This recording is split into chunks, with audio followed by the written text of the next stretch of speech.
Čau, kiberrūķīši! Šodien mēs runāsim par izplatītiem ar kiberdrošību saistītiem mītiem. Pirmais mīts – es hakeriem neesmu interesants. Patiesībā ik viens no mums var kļūt par hakeru upuriem.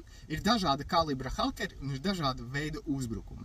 Uzbrukumi var būt ļoti tēmēti kā ar snaiperu šauteni vai ļoti vispārīgi kā ar ložmetēju. Otrais mīts – man ir stipra un gara parole, un tas ir pietiekami. Patiesībā lietot stipras paroles vairs nav pietiekami. Jālieto ne tikai stipras un unikālas paroles, bet ir nepieciešams lietot multifaktoru autentifikāciju. Agrāk vai vēlāk tavas paroles kaut kur noplūdīs. Un otrais faktors ir tieši tas, kas apturēs uzbrucējus no tavu kontu pārņemšanu. Trešais mīts – Mac datori nesaķer vīrusus. Mac datori ir tikpat droši kā atjaunoti un sapačoti Windows.